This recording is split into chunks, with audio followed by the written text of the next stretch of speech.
short by ALS, commonly known now as Lou Gehrig's disease. 70 years later, after the passing of one of America's greatest sports icons, Northwestern University is shining a new ray of hope in the fight against ALS. For more than a century, the letters ALS have served as a death sentence. ALS is a fatal disease, and most people die within 5 years. Half of them die within 3 years. There is no effective treatment to reverse or fix the disease. Herculean efforts have been made to raise awareness and fund research for this incurable disease. But the fact remains, ALS has no cure. ALS affects motor neurons or nerve cells that give signals or communicate with the muscles. That leads to weakness of muscles, and it leads to respiratory failure, and that's how most of the people with ALS eventually die. 95% of the time, it is like having a ringside seat to your own dissolution. This is a straitjacket that is biological because your mind is imprisoned in your own body. There are microscopic cells in here that degenerate, and they have processes that go down and then control their movement. That's why when I tap your reflexes, they're so brisk because there's no control. Dr. Tipu Siddique has devoted more than 30 years of his life towards researching the disease and working with ALS patients. He and a team of researchers at Northwestern University's Feinberg School of Medicine continue to seek the elusive cure. So I came here to organize something that was unique and unusual, which was to create a seamless environment between bench and bedside, to bring the clinic and the laboratory together. Approximately 350,000 people worldwide suffer from ALS. People like Dan Weiler.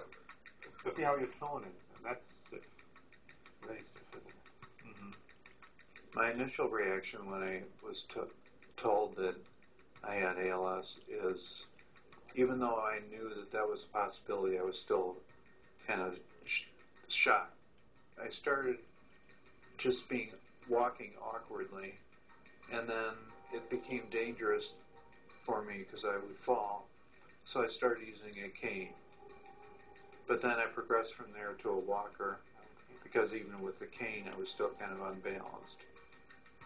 ALS is a disease that most of the time the patients or their family members do not get a chance to prepare for. It happens at a very productive stage in one's life, and that is very devastating. Well, my earliest symptoms were in early 2003 when I was first expecting our third child, and I had a kindergartner and a 3-year-old. At that point, it was slurring of speech, a little weakness in my right wrist and arm. It's 100%. It's a death sentence. Once you're diagnosed with it, there is no cure. There are no survivors. I already am on borrowed time, according to the typical prognosis. In August of 2011, after decades of research, Dr. Siddique and his collaborators made a groundbreaking discovery. We have found the central mechanism by which degeneration occurs in ALS. It was a huge breakthrough in not only in the field of ALS, but also in the whole field of neurodegeneration. Siddique's team discovered that a malfunctioning protein called ubiquinol-2 abnormally accumulates in brain and spinal cord cells of ALS patients. You can imagine a garbage disposal system where the garbage is not being disposed of and it's accumulating and accumulating. The abnormal buildup of proteins was found in every ALS patient that we studied. The enormity of this discovery came to me when one late evening I was looking at the pathology of sporadic cases. In each case we found the same thing. I said to myself, nobody else in the world except us know this very small portion of the truth in the world. It made me feel very humble, and you wondered why you were so fortunate to be given this knowledge. From this discovery to developing an assay for testing drugs, we can move very, very rapidly if we have the resources. Previously, we had no mechanism to fix what we were seeing. We think now we know where this avalanche is coming from and where it can be dammed. Tipu Sadiq came through with this amazing breakthrough after working on this for decades.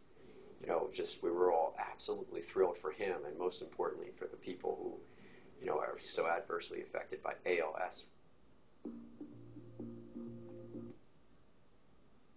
News about the breakthrough, it was a joyful moment. I think what it offers is the possibility that the progression might stop if they could find a cure, and they're now at least closer to that point. My greatest reaction was just to be so grateful that I'm here to see such a remarkable step forward in the ALS fight. I've always held out hope that there will be something available to help Amy and other friends that we know and all patients. Obviously, we want that as soon as possible so people could survive this disease. We are not like decades away from a potential cure. At the rate things are going, possibly within the next few years, we may see something big. Advancements from medical research affect our health and well-being. As you've seen in this episode, medical labs on Big Ten campuses are places to explore, examine, and cure. I'm Dennis Hazelwood.